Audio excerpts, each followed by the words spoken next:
Merci. Merci, Maria-Louisa. Merci à tous et à toutes d'être venus et d'affronter les bornes de neige et d'être présents ce soir. Même s'il n'y a pas beaucoup de parfums, c'est toujours agréable de parler des parfums. Et je suis très heureux de faire cette conversation. Merci d'avoir accepté l'invitation.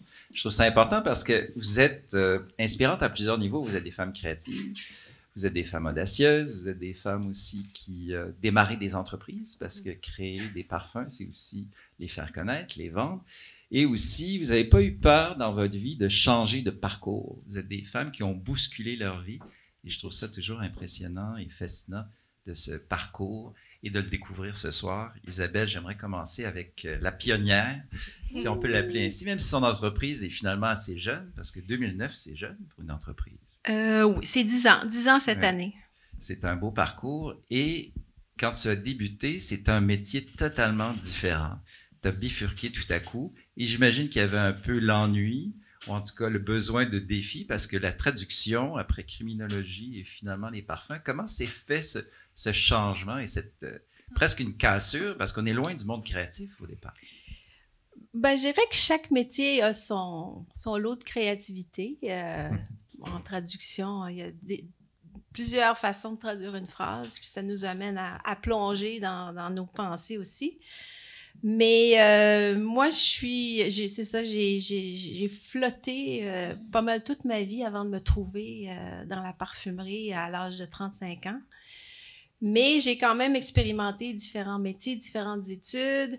Et mon désir de grand changement est venu je voulais en fait vivre un bonheur plus profond que d'avoir hâte à la fin de semaine ou de prévoir mes 2 semaines de vacances par année. Je voulais vivre mon bonheur au quotidien et ça passait par la créativité, mais ça passait aussi par une grande liberté et donc la création d'une entreprise. Mais la transition s'est faite tranquillement. J'étais de plus en plus insatisfaite là, dans mon métier et je cherchais à me changer les idées. J'ai vu un cours de savonnerie à Toronto et j'ai commencé à créer des savons. Puis là, je me suis loué un espace pour vendre mes savons et puis j'ai comme appris tranquillement les différents aspects de la création d'entreprise. Et puis, à un moment donné, j'ai dit, c'est pas bête, je me vois bien faire ça et j'ai commencé à chercher une école de parfumerie parce que j'aimais les parfums depuis ma tendre enfance. Je collectionnais les parfums, j'aimais les odeurs, j'aimais sentir. Donc, par la bande, je suis revenue à travers les savons. Mais quand j'ai expérimenté avec les huiles essentielles, parce que c'est ce que je mettais dans mes savons, ben, ça m'a amené à vouloir en savoir plus sur les parfums. Et j'ai trouvé une école à Versailles. J'ai soumis mon application. Et en 2006, j'ai été acceptée et j'ai décidé de faire le grand saut. D'aller étudier 1 an là-bas. Et j'avais acheté un condo à Toronto et puis je l'ai vendu pour financer mes études là-bas. Parce qu'effectivement, il faut vivre 1 an à Paris. Ben, l'école était à Versailles, mais je voulais l'expérience de Paris. Donc, j'ai pris un logement à Paris. Et puis, moi, dans ma tête, étant donné que j'avais déjà... je savais que je voulais pas revenir dans un monde corporatif, si on veut, à travailler pour les autres. Je savais que j'avais qu'un plan, c'est mon seul plan. C'était pas un plan A, un plan B, c'était mon premier plan. C'était de revenir avec l'idée de créer mon entreprise. Donc, je suis partie et puis c'est comme ça que mon aventure a commencé. Quand on dit bousculer sa vie, c'est vraiment le cas. C'est un saut dans le vide. C'est un saut complet dans le vide, mais j'ai toujours aimé les sauts dans le vide, les montagnes russes, l'action, les voyages, le risque. J'ai toujours été une preneuse de risque, si on veut. Et puis là, c'était la plus grande prise de risque. Mais quand on n'a rien à perdre, c'est plus facile de prendre un risque. J'avais pas de famille, j'avais pas d'enfants, j'avais la vie devant moi, si on veut. Puis j'avais le désir là, d'être libre et indépendante. Quand tu étais là-bas à Versailles, tu réalisais vraiment que la passion était au rendez-vous, que c'était vraiment ce qui t'allumait? en faisant le cours, ou il y a eu des questionnements encore à cette période-là? Non, pas de questionnement. C'était une vie de laboratoire, là, mais c'était la découverte complète parce que le milieu de la parfumerie, c'est plusieurs choses. C'est les matières premières, c'est la découverte non seulement des matières naturelles, mais des matières de synthèse. Puis ça ouvre une gamme de produits avec des noms complètement bizarres. Mais c'est fascinant. Mais il y a aussi tout l'aspect, l'histoire de la parfumerie, tout ce qui entoure les métiers de parfumeur, les fournisseurs de matières premières, d'emballage. Donc, c'était une formation quand même assez complète et qui m'a vraiment donné le bagage nécessaire là, pour dire, OK, je pense que je serais capable de bâtir mon entreprise. Et tu décides de te spécialiser dans le sens d'aller vraiment vers le parfum de niche, dans un marché qui est presque totalement absent au Québec, en plus, en 2009, quand tu décides. C'est pour ça que d'une certaine façon, tu es une pionnière aussi, dans le sens qu'il y avait eu très peu de parfums, et de carrément décider d'en créer dans un endroit qui n'est pas le marché le plus évident au départ. C'était vraiment un choix de ne pas aller travailler dans le corporatif, de dire je vais être une indépendante, de faire mon propre laboratoire, faire moi-même mes parfums. Ben, c'est que à l'âge que j'avais, puis le métier, dans le fond, ça se passe en Europe, en France, au Canada, tu peux pas intégrer une compagnie, devenir parfumeur comme ça, ou souvent, c'est des transfuges qui partent d'Europe, qui sont embauchés ici. Mais si je voulais passer par la voie traditionnelle, ça serait de faire des stages, puis de partir en bas de l'échelle, faire un apprentissage auprès d'un parfumeur. Et j'avais pas le temps. Moi, je voulais vraiment... puis souvent, s'ils jugent pas que t'es correct pour faire de la haute parfumerie, ils vont te mettre de la parfumerie fonctionnelle. Ou, tu sais, tu peux pas avoir la liberté que tu veux. Faut vraiment passer par tous les échelons. Donc, moi, j'avais déjà l'idée, je voulais être indépendante et toutes mes expériences de vie auparavant m'avaient dit, ben, c'est vers ça que tu te diriges et puis au diable, essaie, puis tu verras bien. Sans aborder tout de suite les différents parfums que tu as créés, le nom de Mon Sillage, est-ce que c'est venu comme une évidence pour toi? Ou ça a été un long processus? Non, ça a été un long processus, mais à un moment donné, j'ai cliqué sur le mot sillage parce qu'à l'école, on entendait souvent le sillage de ce parfum. C'est quoi le sillage en parfumerie? Puis je trouvais ça tellement beau et évocateur que j'ai commencé à jouer avec le mot sillage.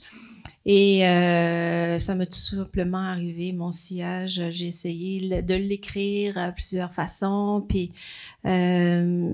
j'étais déterminée. Là, je savais que je l'avais trouvé mon nom, mais de trouver le bon logo pour mon nom, ça a été plus difficile parce que je suis pas graphiste. Faut que je fasse confiance à quelqu'un qui voit ma vision du logo. Et je le voulais élégant, je le voulais léger, je le voulais en script. Je voulais qu'il évoque le sillage et donc j'ai passé, je pense, 4 ou 5 graphistes avant de trouver le bon qui comprenne parce que tout le monde a ses forces, mais quelqu'un qui va comprendre qu'est-ce qu'on veut puis notre vision, c'est quand même long. Puis j'ai finalement trouvé puis je suis avec ce graphiste-là depuis les tout débuts. Il suit mes différents projets puis... La plume est arrivée très tôt aussi dans ce concept? Oui, parce que là, sur cette photo, on voit pas, mais derrière la bouteille, il y a une série d'oiseaux en vol. Et comme l'oiseau représente la légèreté, le parfum, les souvenirs aussi, et puis une certaine poésie que je voulais rattacher à la marque Mon Sillage. Moins poétique d'apparence, c'est le nom de ce parfum. On y reviendra. Les voyages sont une source d'inspiration. Là, c'est vol 870 CDG. On reviendra. Ça, c'est le vol que j'ai pris quand je suis allée étudier la parfumerie en France. Ouais. Donc, j'ai dit... Il fallait en nommer un. Il fallait que je l'embouteille. Et les voyages sont une source d'inspiration pour toi et les promenades. On reviendra sur ces thèmes. Maintenant, on va aller vers Alexandra. Alexandra, je suis très heureux on ne se connaissait pas, mais c'est un plaisir parce que j'ai découvert ton travail à travers une exposition, entre autres, qui avait lieu au Château Ramsay, qui était formidable. On y reviendra, mais toi aussi, un changement de peintre à graphiste et finalement créatrice de parfums. La Grange du Parfumeur, c'est depuis 2015, donc c'est assez récent aussi. Et comment s'est fait cette transition-là? Je dirais que c'est plus facile pour moi de l'imaginer parce que quand on est peintre, il y a quand même une sensibilité. Il y a la création et les parfums, il y a cet aspect de création, d'imaginaire aussi, d'univers. Mais c'est de grandes transitions et de grandes étapes dans une vie aussi. Oui, alors ça a été une transition quand même qui s'est fait doucement. Je dirais la prise de conscience que je souhaitais que le parfum devienne mon nouveau médium de création s'est fait, je dirais, en 2010. Il y a un moment clé, là, vraiment, où j'ai réalisé ça. Et puis, mais ma façon d'aborder le parfum, j'ai gardé les mêmes réflexes. Donc, c'est en composition, parce que j'ai fait les beaux-arts, donc on apprend une démarche créative, comment on arrive à composer. On apprend différents médiums aussi quand on est à l'école. Et moi, j'étais fascinée aussi par tout ce qui était la fabrication. Donc, lorsque je peignais, je fabriquais mes pigments. Donc, j'avais une fascination pour la Renaissance, puis la fabrication de pigments, la fabrication aussi de tout le canevas. Donc, j'aimais le fabriquer moi-même et non pas l'acheter directement tout monté. Donc, je dirais que cette fascination-là des matériaux, et j'ai aussi une fascination pour tout ce qui est les fleurs, le végétal. J'ai des grands-parents qui étaient paysagistes, donc j'ai grandi dans des jardins avec une serre, tout ça. Donc, c'est une transition qui s'est faite vraiment, je dirais, naturelle, parce que je sentais que au moment, en 2010, quand je venais de déménager dans les cantons de l'Est, puis donc je retournais dans mes racines parce que j'ai habité pendant 10 ans à Montréal, où j'avais fondé aussi un studio de création. Je travaillais avec mon mari avec qui on travaille toujours ensemble. On a cofondé ensemble la Grange du Parfumeur. Puis donc, j'ai senti que ce médium-là me parlait parce que j'étais fascinée par les odeurs, mais je pensais pas, pour dire franchement, que un jour, je voyais pas ça, je vais fonder mon entreprise ou même que je serais parfumeur. C'était pas de cette façon-là que je l'avais entrepris. C'est plus, je m'étais dit, ma prochaine exposition, elle sera olfactive. C'est comme ça que ça a démarré. Donc, je m'étais dit, peut-être pour la prochaine expo, il y aura plus mes tableaux, ça sera vraiment comme des parfums. Puis là, comment je suis arrivée avec cette idée-là? Parce que vraiment, à ce moment-là, quand j'ai évoqué ça à Eric, mon mari, on était en pédalo, là, en plein milieu de nulle part, dans un lac, sur le lac Offord. C'était super beau. Puis c'était vraiment... on regardait l'horizon, puis quand on est en création, peu importe le médium, de toute façon, c'est que on se met pas de barrière. J'ai toujours été en création, donc je me suis jamais mise de barrière j'ai toujours été pleinement dans cette liberté-là de créer, puis d'être sur mon X, si on veut, dans mes intuitions, puis dans mon intériorité. Puis je faisais, après, quand on est revenu du pédalo, j'ai fait des recherches sur des expositions qui pourraient être odorantes. Puis à ce moment-là, en tout cas, c'est peut-être parce que je savais pas trouver les bons mots-clés, mais j'en trouvais pas vraiment. Donc, c'est plus ça, je me disais comment je vais réussir à monter une exposition où il y aura quelque chose d'olfactif. C'était ça un peu qui... Mais je me suis dit, d'abord, je vais commencer par travailler les matériaux. Je vais en acheter, puis je vais me lancer dans... Et c'est de fil en aiguille avec les années que là, j'ai abordé... j'ai eu toute une démarche pour apprendre ce métier-là, puis et la maison de parfum, et c'est parce que moi, je voulais un atelier où créer. Puis mes moments forts quand je créais, c'était les moments de vernissage, parce que c'était véritablement le moment où on transmet notre passion, on rencontre les gens, on peut leur montrer nos tableaux, puis il se passe quelque chose, il y a un échange. Et j'étais nourrie à chaque année par ces échanges-là. C'est le soir du vernissage où on rencontre les gens, puis on a ce contact-là humain. Ouais. Tu voulais pas le perdre? Moi, je voulais pas le perdre. Je me suis dit, moi, mon atelier, j'ai envie qu'il soit ouvert à l'année parce que je veux partager ça avec les gens. Je veux jour de vernissage à tous les jours. Oui. Donc c'est... Donc, la grange est née. Donc, la grange est née, puis ben, moi, je me suis dit, je veux dire, dans un atelier, oui. Je veux dire, on est dans la peinture, ou là, on est dans les matériaux olfactifs, les essences et tout. Je sais pas, il y avait, tu sais, je voyais pas le parfum comme le luxe. C'était pas la façon que je le voyais, moi, dans mon aura, tu sais, un peu, je me disais, faut pas que ce soit un lieu chic, là. Je suis en création, là. J'ai mon tablier, je crée. Donc, je voyais bien ça dans une grange, parce que aussi, je suis une amoureuse du patrimoine, de tout ce qui est histoire. Puis, j'ai grandi à la campagne, dans les cantons de l'Est. Donc, des granges, c'est vraiment véritablement ce que j'ai vu à tous les jours, là. Mm-hmm. C'est l'héritage visuel de notre terroir. Donc, je voyais bien une grange pour accueillir ce projet-là. Et être près de la nature aussi. Ben ouais, c'est ça. C'est souvent, les gens, ils arrivent et ils disent, mon Dieu, une maison de parfum, une grange, mais tu sais, ouais. Est-ce que ça va sentir mauvais? Puis je suis comme, mais non, là, on l'a rénové, là, c'est beau, là, mais en même temps, je trouve qu'il y a quelque chose qui nous ressemble. Tu sais, dans Parfum d'ici, on est des créatrices d'ici. Moi, je pense qu'il faut trouver nos propres codes. Puis c'est sûr que moi, j'ai été... le début, en fait, moi, de mon amour du parfum, parce que, bon, si je fais l'histoire courte, c'est quand même, j'ai fait un voyage marquant à mes 30 ans, donc il y a 15 ans, puis avec ma meilleure amie, puis on s'est dit, on va aller voir les grandes maisons de parfum, parce que ça fait rêver, c'est un beau savoir-faire, hein, c'est beau l'Europe, c'est ancien, il y a plein d'histoires, puis en même temps, notre voyage, on allait faire aussi les vendanges, hein, parce que moi, je voulais être dans le vrai de la France, je voulais être dans les vignes, je voulais être dans le végétal.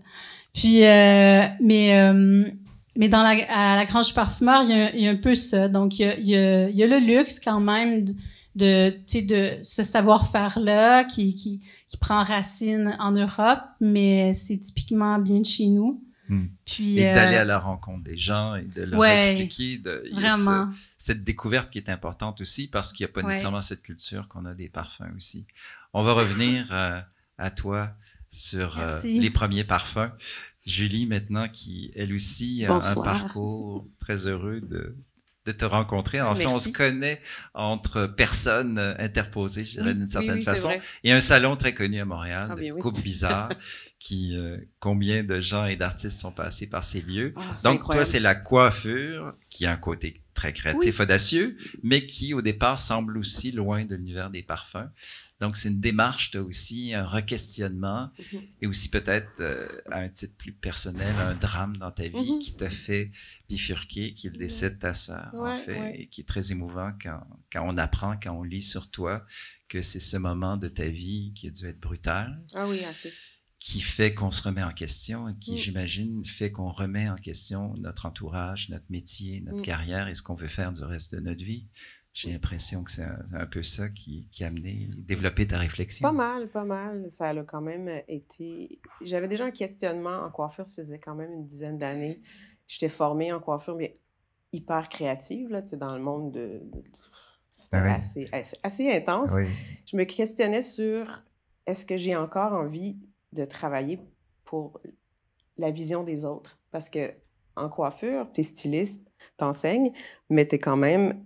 T'as un client, puis c'est merveilleux parce que t'as l'échange, mais il y avait quelque chose qui me manquait, il y avait quelque chose que... J'étais allée au bout de ça, ça faisait une dizaine d'années, puis le drame est arrivé subitement comme ça, puis ça a juste comme starté le reste qui me dit, ben, qu'est-ce que je fais? Qu'est-ce que j'ai envie de faire, tu sais? Le drame m'a vraiment amené à... que tous mes sens étaient hyper volume à high. Et j'étais en ville, puis j'étais plus capable de vivre comme ça. Puis j'étais en mode, je prends soin des gens. Puis ça marchait juste pas. Ça marchait juste plus pour moi. Alors, j'ai décidé de quitter la coiffure, puis d'aller vivre en campagne, dans une petite cabane. Pour un petit bout avec des amis. J'étais pas toute seule. Je vais aller seule, avec un radeau. Non. Mais c'était une manière pour moi de calibrer mes sens parce que je trouvais la vie un peu trop intense, mais j'avais besoin de le vivre aussi. Je voulais pas le camoufler, puis j'avais envie de le vivre pleinement. Alors, je suis allée dans une cabane, puis je suis allée comme juste connecter avec la nature, puis juste sentir les roches, sentir le soleil, sentir la mousse, les arbres, le feu de camp, tout ça m'appelait beaucoup. Puis prendre mon temps pour voir ce qui se passe, puis, tu sais, absorber, puis aussi essayer de guérir le plus possible comme tu peux, hein? Tu fais un peu ce que tu peux. Puis j'ai eu un petit déclic qui a commencé là. Je pense que c'est une petite graine qui a germé, qui me disait « Ah, ça me fait tellement du bien juste de respirer. » Tu sais, de respirer qui n'est pas la ville, c'est de la campagne. Puis je pense que tu dois le vivre à tous les jours. Puis c'est un peu ça qui a commencé le début, mais je pense que je savais pas vraiment où ce que je m'en allais avec ça. T'sais. Et cette idée d'avoir des produits qui seraient des produits naturels, ce contact direct presque direct avec la nature a été important, oui, devenu une évidence dès le départ? Ouais, ben je pense que j'aimais bien la matière brute, l'historique aussi de la parfumerie, mais l'historique des matières premières. La matière synthétique m'intéressait moins. Je pense que j'aimais le fait d'être plus limité, puis d'avoir quelque chose de très cru. J'ai travaillé aussi en cuisine, j'ai travaillé en pâtisserie, j'ai fait plein de choses qui fait que pour moi, ça faisait du sens. C'est comme goûter, c'est comme écouter, c'est comme voir, c'est comme le tactile aussi. Fait que pour moi, la matière naturelle m'a vraiment beaucoup plus appelée pour le moment, jusqu'à aujourd'hui. Ouais. Et toi, le nom, les larges, j'ai retrouvé quelques petites statues qui sont ces dieux qui protègent la famille. Est-ce que c'était l'idée justement de protection de famille? Ben, un peu, c'est le projet, c'est un peu, je travaille avec mes ancêtres, je travaille avec ma sœur d'une certaine façon. Puis pour moi, les essences dans la botanique, c'est des essences, c'est des esprits. Fait que je travaille avec les esprits familiers qui étaient que je portais ma maison, c'est moi, tu sais, fait que c'est un peu ça c'est comme si j'avais un petit lard à l'intérieur. Oui. Et ces statues qu'on plaçait dans la maison aussi à l'époque romaine, qui protégeaient toute la famille également. Un sujet qui m'est venu à l'esprit, je vous en ai parlé parce que je trouvais ça bien, c'est d'aller à l'origine et du premier, parce qu'on sait la première fois qu'un artiste enregistre un album, son premier film, comme Xavier Dolan, on sait quand il a fait son premier film, c'était tout ce qu'il avait accumulé de sa vie, de son enfance, et il l'exprimait avec un film très fort. Et les artistes, souvent, le premier moment est important, et c'est rare qu'on pose la question aux parfumeurs. Et je voulais savoir, toi, ton premier parfum, Cognac à la rose, quelle était cette réflexion? Et j'imagine que pour toi, il signifiait beaucoup aussi. Ben oui, c'est sûr que pour moi, la rose, c'est vraiment emblématique de ma sœur, premièrement. Parce qu'elle avait un rosier à la maison, puis elle m'en parlait tellement souvent de son rosier. Puis elle habitait à Sainte-Adèle, puis elle était fière, elle était super fière. Puis la rose représentait ma grand-mère aussi. Elle représentait... Quand j'étais petite, avec ma sœur, elle nous mettait de la poudre rose, qui sentait la rose sur notre corps après le bain. Pour moi, je pense que ça venait de ça, mais j'avais envie de l'amener d'une façon qui me ressemble moi, tu sais, pas nécessairement reprendre le côté de ma grand-mère et tout, c'est plus comme qu'est-ce que moi j'ai envie d'amener de plus avec la rose. Si je prends la rose puis je la transforme, qu'est-ce que je fais avec ça? Puis j'étais vraiment, je savais pas beaucoup de choses sur la parfumerie, puis j'ai juste expérimenté. Et mon premier parfum, avant qu'il sorte comme il faut, il était intéressant. C'était pas vraiment cute, là. Il manquait de subtilité, mais c'est qu'est-ce qui m'a dit « Ah oui, c'est ce que je veux faire. » Mais j'avais vraiment envie de le travailler, puis je l'ai travaillé pendant 1 an pour arriver à quelque chose, pour moi, qui était « Ah, OK, oui, avec des matières qui étaient un petit peu plus nobles pour moi que de l'huile essentielle au départ, que j'avais pas les moyens, là, ou... Est-ce que je me trompe, mais c'était le parfum favori de Cœur de Pirate? Oui, t'as raison. Oui, ça fait une couple d'années, mais j'étais surprise parce qu'on a des amis en commun avec Cœur de Pirate, mais je la connais pas du tout. Puis à un moment donné, elle m'a écrit un petit mot, puis là, elle dit « Je suis une fan! » Puis, pardon? Puis on en avait parlé dans le Figaro, fait que ça m'avait vraiment fait « Ah, j'ai fait quelque chose. » Ça parle aux gens. Fait que ça me fait. Est-ce que la Julie du premier parfum est différente de la Julie du dernier dans sa progression et son exploration des parfums? Pas vrai. Non. C'est une suite logique, je pense. Ouais, parce qu'ils se sont comme fait, pas en même temps, mais presque. Ça, je le voyais plus pour quelqu'un comme moi. Puis les autres, je savais que c'était pas pour moi, je les faisais. Fait que c'est peut-être de cette façon-là, comme une suite. Ouais, de ce que je comprends maintenant. Là. Alexandra, toi, c'est Rêve à Paris. Tu l'as un peu mentionné, donc ce voyage à Paris, qui est un lieu de découverte aussi. Donc, le premier parfum, qu'est-ce que tu voulais amener ou créer ou même faire réagir en faisant ce premier parfum? Alors, Rêve à Paris, c'est vraiment le départ. C'est l'événement qui a fait que ce projet-là, ce rêve-là existe aujourd'hui. Donc, dans ma façon de composer, dans mes inspirations, j'aime aller rechercher les moments forts, les moments qui ont fait cette route-là. Ça forme une espèce de constellation pour moi. Puis, ça faisait sens de commencer avec la première petite pierre qui avait été le départ de tout ça.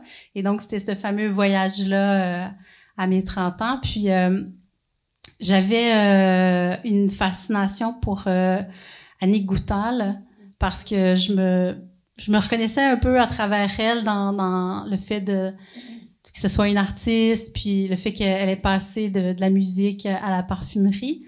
Et mais au moment où j'ai fait ce voyage-là, je savais pas encore là, que tout ça allait arriver. Mais c'est en rétrospective que j'ai compris que le voyage à Paris avait été marquant parce que j'avais voulu aller visiter, aller rentrer dans la première boutique d'Annick Goutal. Et puis on est arrivé, puis c'était porte close. Donc, c'est un dimanche, tout est fermé le dimanche. Puis ça, j'ai vécu une frustration. J'étais vraiment déçue là, de pas pouvoir rentrer à l'intérieur. Puis, mais tout ça a fait que je suis restée. Ça a forgé, si on veut, mon imaginaire parce que je m'étais dit, au moment où plus tard, là, j'ai compris que j'allais me lancer dans cette odyssée-là, j'ai eu envie de faire naître tous le rêve de ce que j'aurais voulu découvrir à ce moment-là, dans ce lieu-là. J'aurais voulu découvrir la créatrice, j'aurais voulu découvrir... Alors c'est un peu ça, La Grange Parfumeur, c'est le lieu que j'aurais voulu découvrir lors de ce voyage-là. Et Rêve à Paris représente olfactivement mon amour pour le continent européen, donc, c'est très romancé, puis... tu l'as exprimé de quelle façon, je me suis dit que la rose, parce que c'est un peu... je pense que tout parfumeur a envie, à un moment donné, de travailler sa rose, de travailler une composition qui met en scène la reine des fleurs. Puis, ça semble être une composition qui peut être facile à faire, mais non, en fait, parce que ça a tellement été travailler de maintes et maintes façons que pour y arriver, si on veut y arriver de la plus belle façon, il faut être vraiment en connexion avec soi-même au niveau de ses intuitions, mais de son authenticité, sa sincérité dans la composition, dans la création. Donc, ça me permettait d'être certaine de trouver dès le départ ma propre originalité. Et puiser dans quelque chose qui n'allait pas ressembler à ce qui existe déjà au niveau de la rose. Donc, c'est un peu de cette façon-là que je l'ai abordé, mais vraiment en essayant d'aller palper tout ce que j'aime de Paris, puis tout ce que j'avais vécu lors de ce voyage-là. C'est ce que j'ai voulu mettre en scène. Est-ce qu'on s'inquiète des réactions des gens? Est-ce qu'on a peur un peu quand on fait? Moi, j'étais tétanisée. Oui. J'étais tétanisée, même que je pense qu'avoir rencontré Isabelle, je sais plus si j'avais fait Rêve à Paris ou si c'était finalisé ou quoi, mais quand j'ai fait Rêve à Paris, elle avait fait Haute-Sellerie. Et puis, elle m'avait dit, je pense que je t'avais dit que j'avais fini une composition. En tout cas, puis elle m'a dit, est-ce que tu vas l'envoyer aux Awards? Puis j'ai réfléchi là-dessus. Puis après, je me suis dit, mais non, mais non, c'est mon premier, je vais pas faire ça. Je vais dire... Et puis aujourd'hui, je regrette parce que en fait... c'est vraiment le parfum icône de la maison. Ouais. Puis Ben, j'aurais dû avoir le courage à ce moment-là de le faire, mais j'ai appris de ça, mais j'en suis très fière.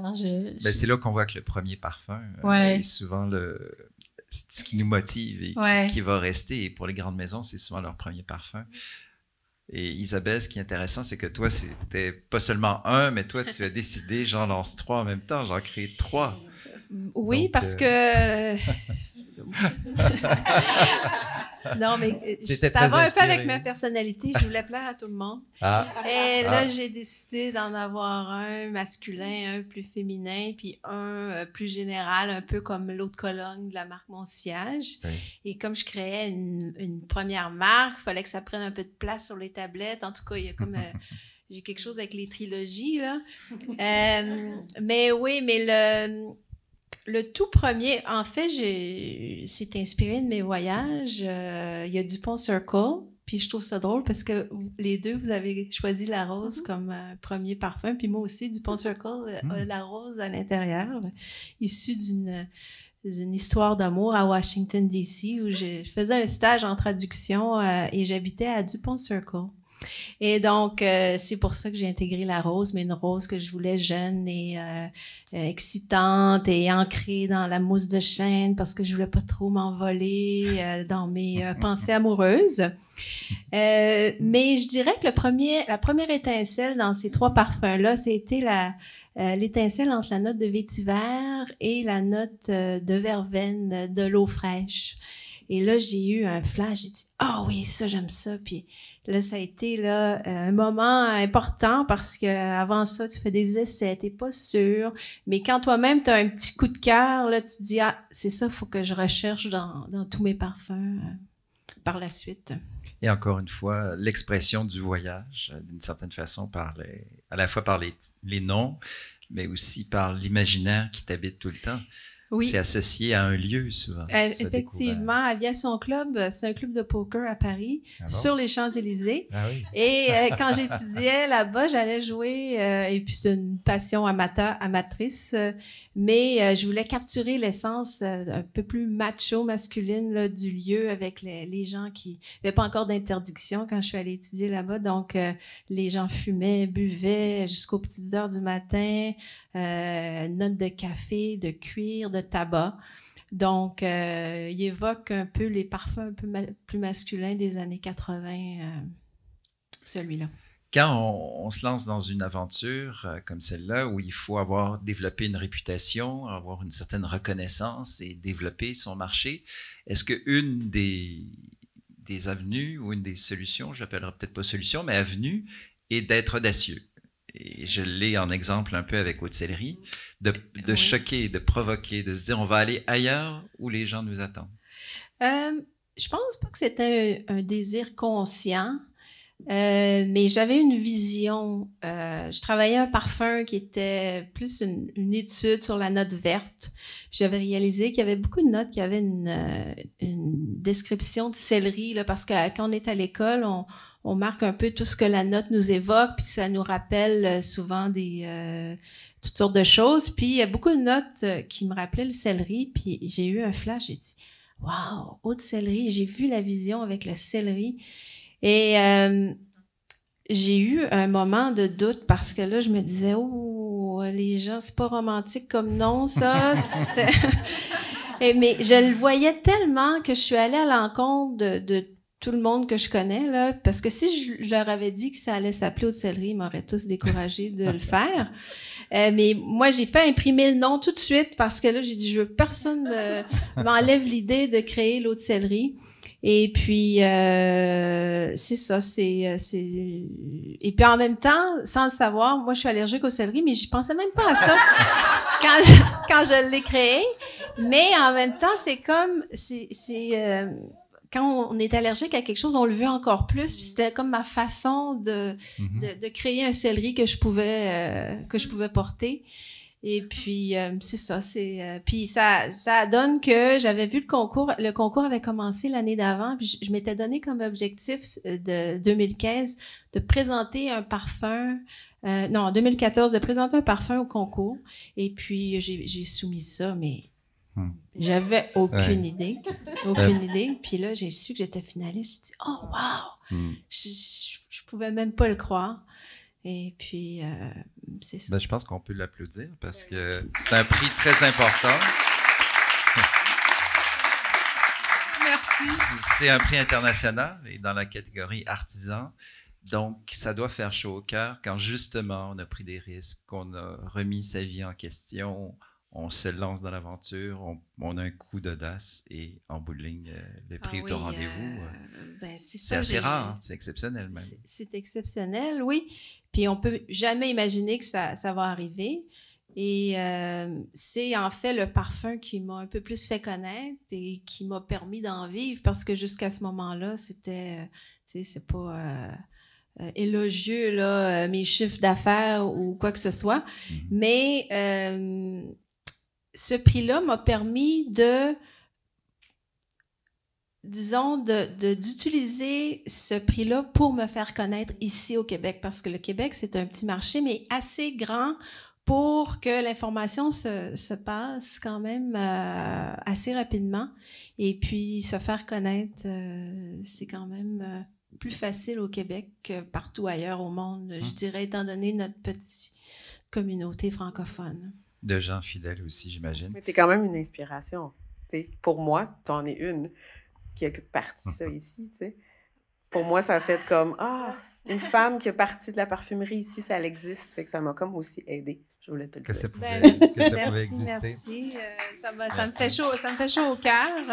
Mais j'ai suivi ma passion, mon désir d'indépendance. Puis si ça touche certaines personnes, tant mieux. Ce qui est bien, c'est qu'on continue à apprécier un autre prix, encore une fois, pour Pays Dogon. Peut-être quelques mots sur ce parfum? Oui, ce parfum-là, c'est une inspiration d'Afrique de l'Ouest. Donc, c'est un voyage que j'ai fait il y a plus de 25 ans au Mali. Ben, en Afrique de l'Ouest, mais j'ai passé le plus de temps au Mali et au Pays Dogon. Le Pays Dogon, on dirait que contenait toute l'essence de l'Afrique pour moi. C'est un peuple qui habite dans une grande falaise qui nous arrive de nulle part après des plaines arides. On voit une falaise au milieu vraiment d'un désert.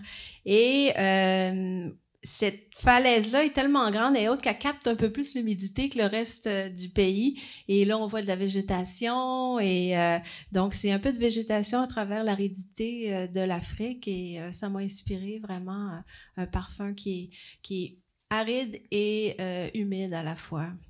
Et puis, il a gagné le After Awards en 2018. Et ça récompense un produit qui est entièrement fait par le parfumeur dans son intégrité au niveau de la formulation, de l'embouteillage et de la distribution. Donc, j'étais encore Elle fait tout ça dans son petit laboratoire. J'ai eu l'occasion de la voir à l'œuvre et c'est impressionnant de voir que chaque flacon, elle y a touché. Oui, et c'est moi qui accroche la plume. Oui, alors... bravo. Maintenant, j'aimerais un aspect qui est fascinant aussi, c'est comment parce qu'un parfumeur, on le reconnaît d'une certaine façon à son style, et la même chose pour les couturiers, les gens de la mode, on le sait, c'est souvent le défi des jeunes couturiers, c'est trouver son style, trouver sa voix, trouver qui on est. Comment vous y arrivez?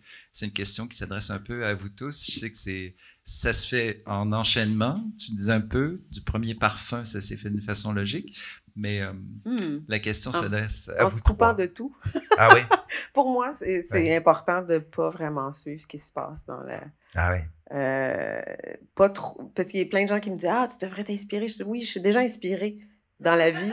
J'ai pas besoin de plus d'inspiration. Fait que j'aime mieux comme rentrer dans une espèce de... dans mon espace, puis voir où ça m'amène. Tu sais, si c'est souvent peut-être comme une essence qui m'amène à « Ah, j'ai vraiment envie de travailler ou c'est un mot, ou si j'ai envie d'écrire. Des fois, ça commence en écrivant. C'est un peu comme ça. C'est jamais égal, mais il y a quelque chose de beau là-dedans. C'est comme une danse. Je sais pas. Ouais. Toi, Alexandra, comment tu t'as trouvé ce que tu étais à travers les parfums ou qui te ressemble? Je dirais que c'est le style que j'avais... mes affinités picturales se sont transposées en parfum. Donc, c'est comme une même poésie, mais qui, à la place d'être visuelle et olfactive, mais ça se retrouve dans la façon d'évoquer la narration, ça se retrouve dans les mots, ça se retrouve... Parce que j'aime écrire, donc chaque parfum, j'aime bien l'accompagner d'un petit paragraphe qui est un peu comme une poésie, si on veut, mais qui décrit bien ce que je veux transcrire dans cette vibration-là. Donc, je dirais que c'est un peu comme quand on démarre une série, justement, de tableaux. On a des thèmes, tu sais, qui nous habitent, mais je dirais que ces mêmes thèmes-là m'habitent encore aujourd'hui. Puis, mais en même temps, ce que j'aime raconter, c'est des phases importantes de mon parcours. Donc, c'est une continuité. Donc, c'est pas des fictions olfactives, c'est vraiment des réalités, des moments clés que j'ai vécus. Donc, je dirais que ça transcrit vraiment l'authenticité de qui je suis. Donc, c'est pas tant d'être dans un atelier puis de se dire, pour ma part, en tout cas, quel thème je pourrais bien aborder pour mon prochain parfum. C'est plutôt, je suis habitée de tellement de thèmes, je commence plein de compositions qui ne voient pas nécessairement le jour tout de suite. Donc, je vais commencer, des fois, ce que j'ai sorti, mon dernier parfum, ça faisait 4 ans que je l'avais commencé, mais je travaillais pas, tu sais, c'est pas à tous les jours, là, je l'avais démarré, j'ai fait de nombreuses esquisses. Ça n'a pas fonctionné parce que j'ai une vision du début de ce que je veux transcrire. Puis, à un moment donné, c'est pas tant d'arriver à un moment donné, parce que des fois, les gens, ils pensent, on travaille des matériaux, puis quand on fait les assemblages, c'est d'arriver à ce que ça sente bon. Mais c'est pas ça, là. Parce que si on y va un peu aléatoire comme ça, il y a plus de chances que ça sente pas bon que ça sente bon. C'est difficile de monter les accords, arriver à faire les assemblages. Donc, il faut vraiment partir avec ce qu'on a envie de créer, l'idée qui nous habite. Puis, ce thème-là prend forme tranquillement. Puis, en tout cas, pour ma part, ça se fait dans la lenteur, vraiment. Puis, ça reste cohérent avec tout le reste. En tout cas, je souhaite que ça forme un bel écrin, tout rassemblé, que ça fasse partie d'une même trame narrative. Vous sentez qu'il y a cette curiosité ici au Québec, cette envie de découvrir des parfums qui sont différents et la fierté peut-être aussi d'un parfum qui est local? Vous le sentez? Vous avez des gens qui sont fidèles, j'imagine, qui vous suivent? Oui, tout à fait. Je trouve que le Québec est vraiment un milieu propice à la découverte. Les gens sont curieux et veulent soutenir justement les artisans ou artistes locaux, sont sensibilisés aussi à toutes les questions d'éthique, etc. Puis, il y a tellement de canaux d'information maintenant pour découvrir les notes, pour échanger sur les parfums. Tout le monde a un peu son identité. C'est chaque personne, même si c'est meilleur ami avec Alexandra, on n'aimera pas nécessairement les mêmes parfums. Mais avant, tout le monde avait son petit, son amour de tel parfum, mais le gardait pour soi parce qu'il n'y avait pas de canaux de communication. Maintenant, il y a des blogs, il y a des sites où tu peux échanger, il y a des regroupements. Donc, l'individualité est beaucoup plus mise de l'avant. Les gens s'assument et découvrent qu'ils ont des styles qu'ils vont retrouver dans un groupe, dans le web. Ils vont commencer à échanger. Donc, c'est vraiment incroyable, là, l'intérêt qu'il y a pour les parfums à cause de tous ces canaux de communication-là. Oui. J'allais dire, sur place, puisqu'on est ouvert au public, on reçoit beaucoup de gens. Puis je le vois, ça, parce que, étant donné que j'ai mon vernissage à tous les jours, j'ai la rencontre avec le public. Puis, nous, on est ouvert depuis 3 ans, comme ça, que l'atelier, on peut venir visiter. Puis, c'est des milliers de personnes que j'ai rencontrées personnellement jusqu'à présent, Puis, vraiment, je le vois, les gens sont très enthousiastes à découvrir déjà le métier, parce que sur place, je parle du métier, tout ça. Les gens, pour la plupart, ont aucune idée comment est formulé le parfum, comment tout ça, d'où ça provient, comment les gens ont beaucoup de questions. Puis, je vois vraiment là que ça répond vraiment à une demande, mais de rencontrer des créateurs. Tu sais, après, il y a une différence avec juste le fait d'être une marque québécoise, mais c'est moins abstrait. Ouais, de rencontrer vraiment les créateurs, que ça soit fait ici à la main. Le prix qu'Isabelle a gagné, le Aftel, moi je trouve ça extraordinaire déjà que ce prix-là existe. Et tu peux être fier de l'avoir gagné parce que ce travail-là est très exigeant. De faire soi-même toute la chaîne, je peux vous dire que c'est considérable. Puis que ce prix-là existe, ben moi, ça me réconforte beaucoup parce que je pense qu'on est peu quand même à le faire de A à Z comme ça. Et puis, je trouve que c'est important. En tout cas, c'est une belle reconnaissance parce que ça représente beaucoup, en tout cas, d'avoir cette audace-là, pour prendre tout à l'heure le mot là, qui avait été mentionné. Un autre point en commun que vous avez avec l'audace, c'est le fait de ces collaborations créatives. Je les ai appelées comme ça et je trouve ça assez formidable, les collaborations et les installations que vous avez faites. Et j'aimerais en aborder quelques-unes, d'abord avec cette performance. Oui. Ça, c'est intéressant parce qu'on n'associe pas nécessairement un spectacle visuel à un parfum. Non, mais pour moi, j'ai beaucoup travaillé avec des danseurs. J'ai fait de la danse aussi, pour ajouter à mon CV. Mais j'ai beaucoup travaillé avec des danseurs. J'ai été dans le milieu de la danse aussi souvent. La danse contemporaine, il y a aussi l'art visuel. Puis pour moi, j'ai toujours trouvé ça super intéressant de regarder. On regarde beaucoup, il y a le tactile, il y a l'expérience. J'avais envie d'amener un côté olfactif, le côté olfactif qui me manquait pour moi. Parce que dans ma vie de tous les jours, moi, mes sens sont super allumés. Puis j'avais envie d'amener ce petit côté-là. Fait que j'ai travaillé avec ça, c'est ma première performance avec Julie Favreau. Elle est montréalaise. Maintenant, elle habite à Berlin. Puis c'était un peu amener le petit côté qui est subtil, mais qui est très présent. On avait enduit Anne, la performeuse d'une huile, avec du vétiver, avec un petit peu de néroli aussi. Puis il y avait une certaine sensualité aussi dans la pièce. Et on avait aussi mis... il y avait des tissus aussi. Il y avait une installation. Ouais, c'est vraiment intéressant. Ça, c'était mon début de ma première... ça m'a amené à en faire d'autres avec... oui. Avec là, on a carrément les plantes. Totalement. Amélie Rajotte, aussi une Québécoise qui travaille dans le micro-mouvement, la subtilité, la sensualité.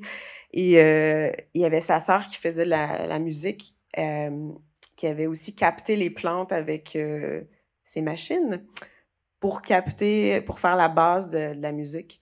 Puis moi, j'avais amené aussi le côté olfactif là-dedans. Parce qu'il y en avait déjà une, parce qu'il y avait beaucoup de terre dans la pièce. Et à la fin, il y avait beaucoup de terre et beaucoup de plantes partout. Mais c'était super beau de voir aussi, chaque pièce était différente. Puis d'amener ce petit côté-là où les gens sont un peu... Ils se surprennent, pas juste en regardant la pièce. À un moment donné, tu les vois juste bouger de la tête puis ils se demandent « Qu'est-ce qui se passe? Ah ouais. » Ça vient d'où? Puis là, moi, je suis comme... Là aussi... Oui, avec Cristal, avec Anne Thériault. Ouais, c'est un peu... Ben ça, Anne Thériault, c'est ma cousine, d'ailleurs. Fait que c'est un peu notre... elle avait commencé à travailler sur cette pièce-là pendant 3 ans, sur la famille, sur un peu notre lien familier, puis un peu les parties de sous-sol des années 70, mais revisité avec des thérémines, des beatbox, avec des lampes de poche, avec des ombres, puis on parlait beaucoup de ça, puis on était là, ça serait bien d'avoir amené le côté olfactif, un peu ma relation et sa relation avec les sous-sols montréalais que je connais si bien, amené à ma sauce aussi quand même, là, mais ça aussi c'était super intéressant, mais là j'avais un petit peu plus de gear pour amené dans l'espace avec un plus gros, pas un ventilateur, mais un diffuseur, un plus gros diffuseur à des moments spéciaux et pas nécessairement tout le long de la pièce. J'étais comme un ninja en arrière. Puis les gens ne me voyaient pas. Moi, je trouve ça formidable d'amener cette sensation, d'en faire un spectacle multisensoriel et d'aller beaucoup plus loin et que ça fasse partie d'une démarche maintenant. Oui, puis tu sais que c'est pas toujours tout le monde qui le sent tout de suite parce que mon but, c'est pas d'aller faire du gros... regarde, ça sent quelque chose. C'est plus comme dans ton expérience, où tu es dans la pièce. Est-ce que ça te parle? Est-ce que tu es entré dedans? Est-ce que tes sens sont ouverts? Puis c'est un peu ça qui m'intéresse. Et parfois collaborer avec d'autres entreprises québécoises pour les produits. C'est un produit pour eux. C'était vraiment le fun aussi. Ils m'ont sollicité pour travailler pour leurs produits parce qu'eux, ils avaient une bonne idée de faire des produits naturels. Ils voulaient aussi avoir une odeur qui les représente dans le naturel. Fait qu'ils m'ont appelé, on a jasé, on a fait un peu de... Puis la collaboration a commencé comme ça. C'est vraiment le fun. C'est vraiment le fun de travailler pour quelqu'un d'autre avec aussi. des contenants réutilisables en plus. Vraiment une très belle ligne. Oui. Un beau projet, Fleurs d'Armes. J'ai eu la chance de voir cette exposition qui était au musée Ramsay, Château Ramsay. Et ce que j'ai aimé, pour décrire un peu, c'est un colonel, c'est bien colonel, qui, pendant la Première Guerre mondiale, envoyait à sa jeune fille des lettres et c'était les fleurs qu'il ramassait dans les champs. Et ce sont les souvenirs, en fait, c'était pour garder ce lien avec cette fille, sa fille qui était très jeune. Et l'expo, ce qui est formidable et très émouvante, c'est que les fleurs ont été associées aux soldats canadiens et beaucoup de Montréalais qui sont morts à la guerre, qui avaient 20 ans, qui avaient 21 ans. Et c'est une expo très émouvante et l'idée d'ajouter ces sensations olfactives, cette découverte est très touchante. C'est là que j'ai découvert vraiment ton travail. Magnifique expo. Si jamais elle se promène au Canada, elle n'est plus à Montréal malheureusement, je vous incite à y aller avec bonheur. Vous serez très, très touchés par toutes les émotions. Parle-moi de ce projet qui est un projet formidable et sûrement qui a dû te toucher toi aussi dans la création et dans la démarche aussi. Oui, vraiment, tout à fait, parce que c'est d'une poésie déjà. Quand j'ai été en contact tout au départ avec les lettres, les lettres, d'ailleurs, se sont retrouvées... ils ont été conservés ici au McCord pendant un certain temps. Et puis, c'est une documentariste qui faisait un reportage sur la guerre, sur les correspondances de guerre, qui est venue c'était une boîte rouge avec des correspondances centenaires contenant des fleurs.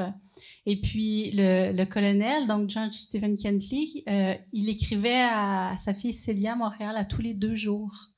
Donc, c'est vraiment une collection considérable de lettres et de fleurs qu'elle contenait. Puis, alors, elle s'est dit qu'elle avait entre les mains quelque chose de vraiment formidable. Elle avait envie de partager cette histoire-là au public. Puis, à un moment donné, elle me téléphone, puis elle avait envie que je travaille sur le visuel de cette exposition-là. Puis, ça faisait un moment qu'on s'était pas parlé. Puis là, je lui ai dit, écoute, je suis plus dans le visuel. Je suis plus une graphiste, je suis maintenant autre chose. Donc, mais je lui dis, fais le design de l'expo.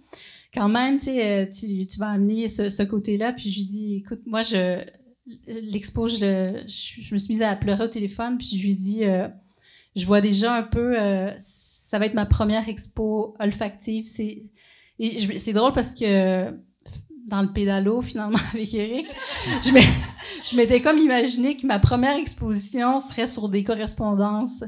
Mais c'est drôle parce que dans la vie, il y a des synchronicités, des fois, des choses qu'on a l'impression que c'est la chance ou c'est le hasard. Mais finalement, c'est pas vraiment ça. C'est vraiment notre chemin qui fait que tout ça arrive. Et donc, j'ai proposé à Viveka, je lui dis... J'ai envie de faire une scénarisation olfactive de ces fleurs-là, de ces thèmes, parce qu'on appelait ça la floriographie. À l'époque victorienne, c'était commun que des jeunes gens qui étaient amoureux ou quand on voulait juste traduire des émotions, on allait partager nos émotions par les fleurs, parce qu'on était très pudique avec le langage. Donc, c'était une belle façon de témoigner à quelqu'un différents sujets, pas seulement l'amour. Et puis, les gens connaissaient la symbolique des fleurs en question. Et puis, le colonel, quand à la guerre, il cueille les fleurs, il les fait avec cette optique-là. Il choisit quelles fleurs, il choisit les couleurs, parce qu'il écrit bien évidemment à sa femme aussi, pas seulement à sa petite fille. Puis, donc dans l'expo, ben, c'est un peu ça, c'est que j'ai travaillé sur la façon mon intuition par rapport à cette histoire-là, mais j'ai travaillé avec un historien, ça a été un long processus, là, ça a demandé plusieurs années. On est allé faire tout un processus honorifique dans la Somme et en Belgique, tout ça, sur les grands champs de bataille pour revisiter l'histoire. Donc, fallait que je me plonge parce que il fallait aller chercher le patrimoine, il fallait rendre hommage à ces soldats-là. Donc, ça demandait que je fasse beaucoup de recherches dans les archives pour arriver à m'assurer que j'allais réussir à transmettre un certain respect aussi. L'expo a été présentée au Mémorial à Vimy, je crois. Oui, ça doit être très émouvant d'amener sur les lieux mêmes ou au lieu. On a beaucoup pleuré parce qu'il y a une collaboration artistique aussi qui est très belle. Donc, on est 2 artistes. Il y a un sculpteur de cristal, Mark Rain Roberts, qui est un artiste de Toronto. Et lui, il travaille la lumière à travers le cristal. Et donc, il a travaillé des gravures. Donc, lui aussi, par une narration de cette même histoire-là. Mais on ne s'est pas parlé durant tout le processus d'exposition. C'est vraiment, moi, j'étais commissaire de mon volet, puis lui s'occupait c'était une commission de la commissaire de faire les cristaux. Mais tout ça s'imbrique, puis c'est sûr qu'à Vimy, le lieu venait d'être construit, c'est un territoire canadien, donc le bâtiment vient d'être érigé, puis à travers les vitres, quand on était dans l'exposition, ben, on voyait le terrain vallonné par les obus, par les tranchées, par tout ça. Donc, c'est sûr que l'émotion, c'est l'histoire, on est sur place, là, on la vit, elle est là, c'est là que ça s'est produit, oui. Puis on a perdu beaucoup de Canadiens à Vimy. Oui. Donc, c'était très puissant. Mais c'est vrai que c'est une exposition qui est très touchante. C'est 10 stations olfactives qui nous font vivre une scénarisation qui devient très personnelle aussi pour le public, pour les visiteurs. Et quand on dit que le parfum, c'est la mémoire, ben, là, on en a l'exemple le plus parfait aussi. Peut-être brièvement, un autre très beau projet, c'est Hommage à Mona Lisa.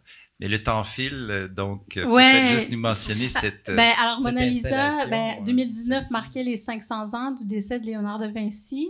J'ai une fascination pour l'Italie depuis l'université. J'ai appris l'italien.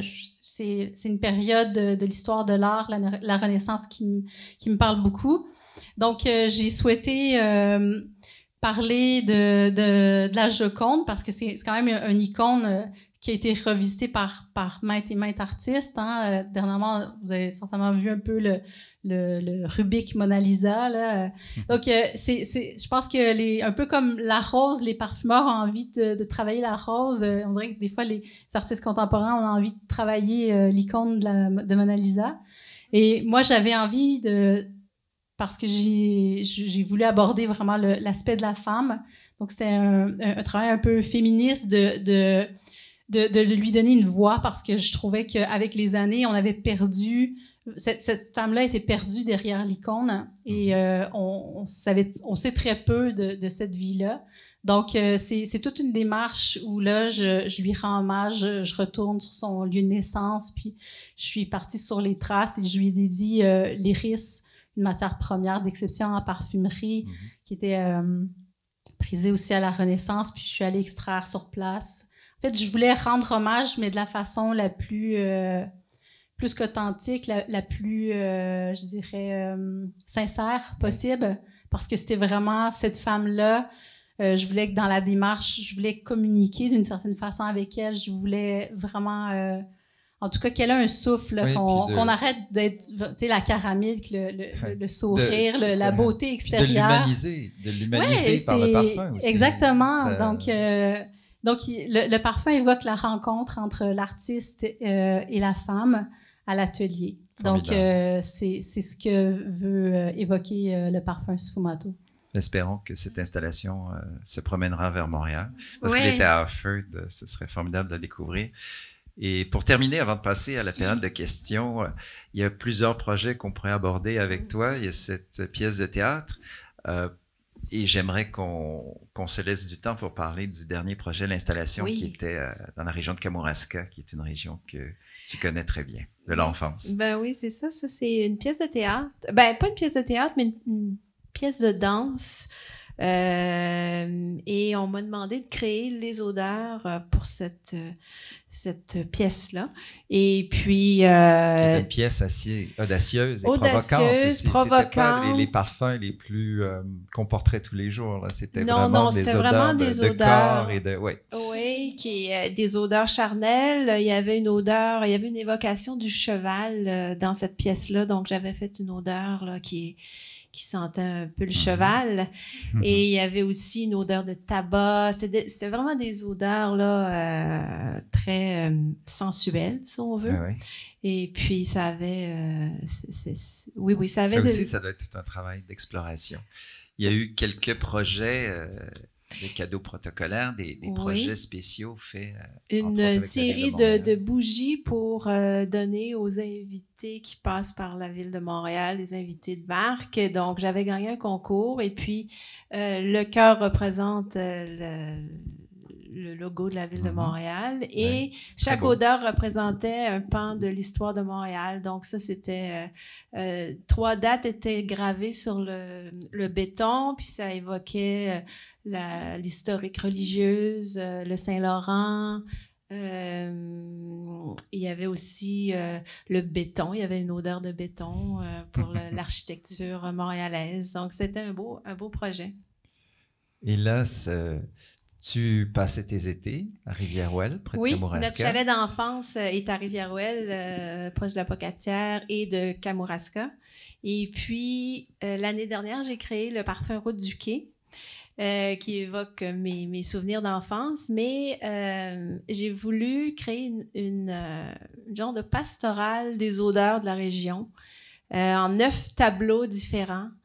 Et l'odeur était à l'intérieur des cônes. Et puis, j'ai demandé l'aide de l'écrivaine Anne-Marie Desbiens pour écrire les textes qui évoquaient les différentes odeurs. Donc, il y avait un texte très poétique qui s'appelait « Quand la messe du dimanche était obligatoire ». Donc, ça représentait la chapelle du quai de Rivière-Ouelle. Il y en avait aussi une autre, c'était terre en vue. Donc, toutes les terres agricoles qui enveloppent cette région-là étaient représentées au niveau d'une odeur de champ. Et la pêche à l'anguille, le bord de mer, les rosiers sauvages. Donc, cette exposition-là m'a permis vraiment de donner la direction artistique là, de ma première exposition olfactive. Très bien. On va se laisser quelques temps pour les questions parce que je sais que c'est un sujet qui intéresse et fascine beaucoup de gens. Et peut-être qu'il y a des questions plus techniques ou qui s'adressent à certaines de ces créatrices. Ne vous gênez pas, on va se déplacer. Il y a un micro également. Donc, profitez de ce moment avec ces 3 femmes qui ont un talent. Et vraiment, merci. Je tiens déjà à vous remercier. Vous êtes très inspirantes et c'est formidable votre parcours. Ça me touche beaucoup d'entendre toutes ces histoires. On aurait pu faire un beau 2 heures aussi avec vous. Ah oui, absolument. Oui. Donc, bonjour madame.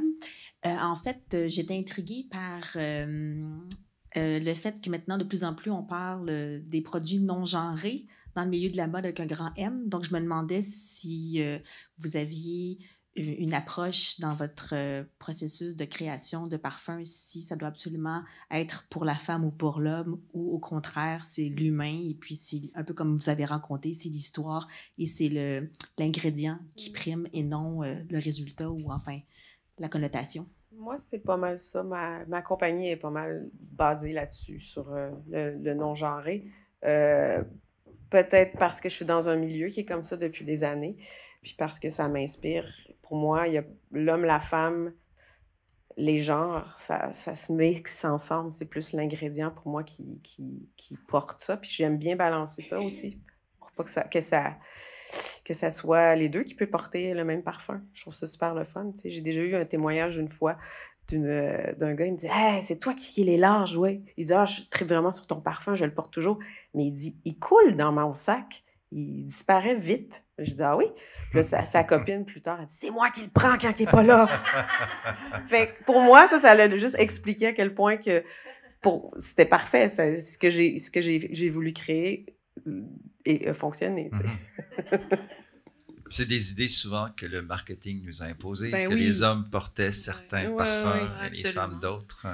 Puis la peau, elle aussi, elle a sa caractéristique qui va donner un effet différent sur un homme ou sur une femme.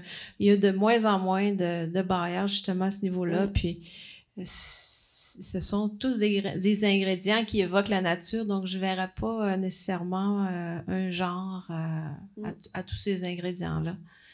C'est vraiment un peu toute la parfumerie niche est basée un peu sur le fait que les parfums sont unisexes.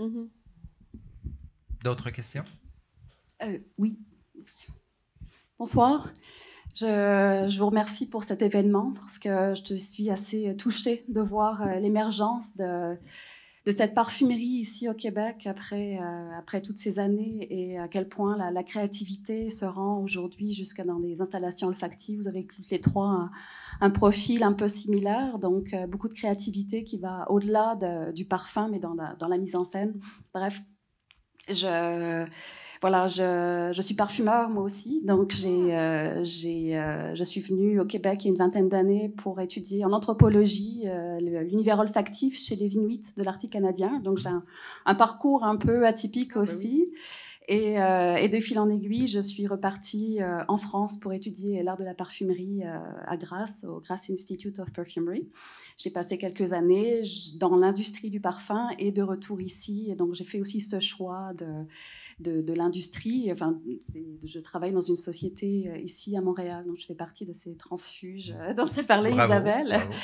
Et je voulais... je sais à quel point c'est difficile d'être indépendant. Ça représente de nombreux défis, tant en termes de recherche de fournisseurs, parce qu'on est quand même assez isolé ici. Les zones de production sont assez lointaines. Je voulais aussi mentionner, je ne sais pas si elle est ici, une autre créatrice aussi, Dana El Masri des parfums Jasmine Sarai. Et à ce sujet, je trouve qu'elle a une identité aussi que je qualifierais d'assez urbaine en termes de création. Et je profite de Dana pour vous demander à vous comment vous qualifiez, je ne sais pas comment vous pourriez définir l'apport, l'influence, disons, du Québec dans votre identité créatrice. Alors toi, je sais, Isabelle, avec le dernier exemple de l'exposition à Rivière-Douelle, donc cette inspiration-là, mais comment vous définissez cette inspiration, s'il y en a une, sachant que aussi Alexandra, tu es en contact régulièrement avec le public. Voilà, merci. Alors, je dirais, il y a plusieurs réponses à la question. Si je réponds par rapport aux arts, dans les installations, j'aime travailler sur l'histoire du Québec. Donc, j'ai une installation qui était sur l'histoire des tisserands. Et puis, donc, c'était d'évoquer un peu, rendre hommage à ces travailleurs-là. Avec Fleur d'Armes, c'est notamment l'histoire canadienne. Donc, c'est des femmes et des hommes qui viennent de Montréal et qui ont eu un apport significatif au sein de la Grande Guerre. Donc, dans les projets d'exposition, c'est beaucoup sur le patrimoine, justement, du Québec et sur notre histoire, à l'exception de Sfumato, qui, là, se portait sur l'Italie, mais je ne pouvais pas m'empêcher parce que cette passion-là était trop grande. Mais sinon, je dirais que dans la collection, dans la façon d'aborder les thèmes, ça raconte mon histoire. Donc c'est nécessairement c'est l'histoire d'une Québécoise dans les cantons de l'Est qui crée. Donc, mais on porte en nous notre culture olfactive, peu importe où on se retrouve. Même en Italie, ta culture québécoise, à tout ce que tu vas mettre dans ton parfum parce que tu as des affinités avec certaines notes. On est vraiment ancré dans la nature ici, puis dans toutes sortes de sensations. Donc, je crois que ça nous suit, peu importe l'interprétation de notre parfum. Je pense que notre identité nous suit. Et aussi notre audace, parce que... Dans la façon de le faire, dans la façon... Mais tout à fait, Isabelle, tout ça se reflète dans la marque, dans l'authenticité de ce qu'on y met, dans notre approche, dans le fait de vouloir travailler aussi avec des matières naturelles. Je pense que toutes les trois, on utilise aussi d'autres matériaux, mais quand même, on a cet apport-là de vouloir favoriser. Ça est assez différent quand même par rapport à un profil qui est typiquement parfumeur français, possiblement. En tout cas, je pense que ici aussi l'approche par rapport à un packaging un peu plus vert. On a une façon d'aborder le parfum aussi, même dans la façon de composer la structure de nos parfums, a une légèreté qui est propre, je pense, au Québec dans la façon de porter le parfum. Donc, je pense que tout ça reflète bien l'ADN québécoise. Puis étant donné qu'on n'a pas non plus un profil, on n'a pas été à l'école, puis on n'a pas tout appris la même chose par les mêmes professeurs, on a une certaine liberté que probablement les parfumeurs français ont plus de difficultés à sortir de leur boîte. Ou un héritage qui est lourd à porter parfois. Moi, je trouve que le Québec, on est vraiment côté créatif, on est très libre. On a un côté très libre, puis très... on va pousser... Moi, j'ai l'impression qu'on pousse beaucoup tout le temps parce qu'on a l'espace pour. C'est plus comme ça, je le vois. Là. Et des femmes versus l'Europe où c'est un métier d'homme, beaucoup encore. Vrai. C'est aussi c'est intéressant comme phénomène. Il y a beaucoup de femmes, c'est juste qu'ils sont moins mis de l'avant. Très bien, tant mieux. Mais je trouvais que c'était une caractéristique québécoise aussi, cette indépendance non, mais c'est vrai. des oui, femmes. Absolument. Une dernière question peut-être? Non? Oui, même plus. On a du temps.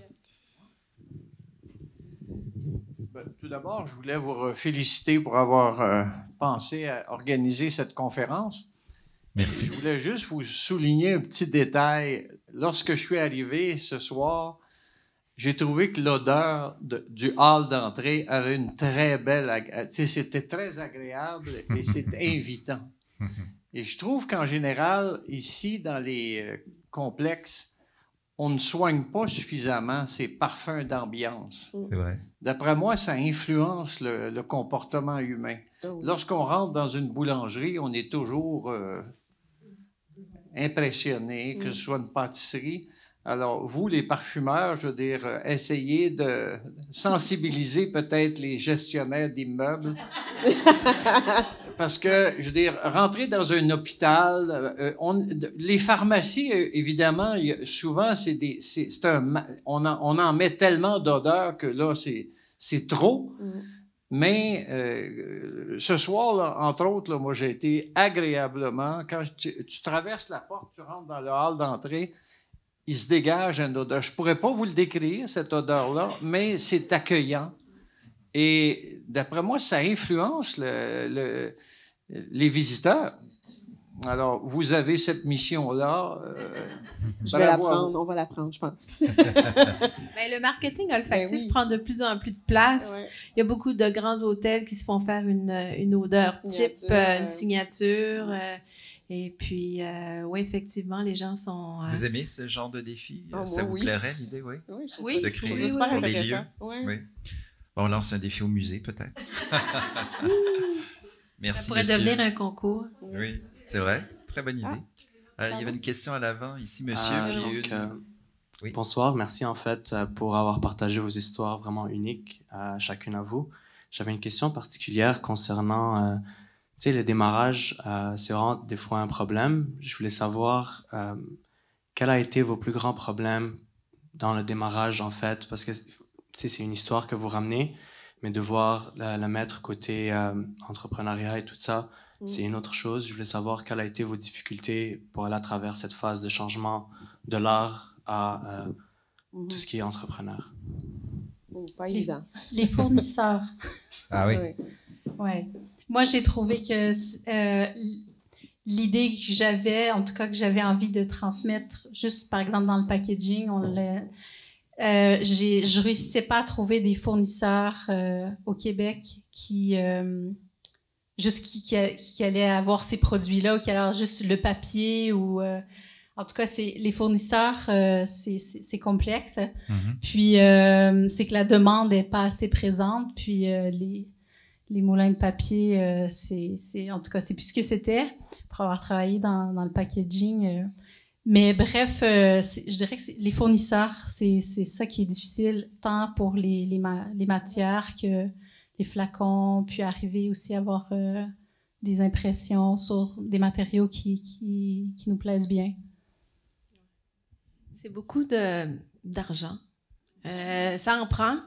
Et c'est aussi assumer des quantités minimum qui vont rester longtemps dans l'entrepôt parce que c'est la réalité du marché faite pour les grandes entreprises. Malgré que de plus en plus, les gens voient l'opportunité. Il y a tellement de marques de niche maintenant qu'il y a des compagnies qui, leur mission, c'est de fournir les petites entreprises, soit en matières premières, des plus petites quantités, en bouteilles aussi, mais c'est quand même assez dispendieux. Et il faut vraiment être multidisciplinaire si on veut, aimer faire les choses soi-même, mettre la main à la pâte, trouver des solutions qui vont demander c'est des matières qu'on a ici pour pas toujours aller à l'étranger parce que souvent aux États-Unis, il y a des choses, mais là, il y a l'échange du dollar US qui nous tue. Mais on n'a pas le choix. Donc, essayer de trouver des solutions ici, une simplicité dans l'emballage, mais une certaine beauté en même temps. Mais ça passe par, c'est sûr, ça passe par des dépenses puis un choix de designer, de graphisme, si on le fait pas soi-même. Et avoir un bon réseau aussi. Un bon réseau qui aide aussi à tout ça parce que t'es quand même tout seul, tu sais, quand tu commences ça. Puis des fois, ça peut être un peu lonely, puis ça prend une équipe qui sont là pour te supporter un peu parce que tu pitches un peu dans le vide avec des coûts qui sont assez élevés.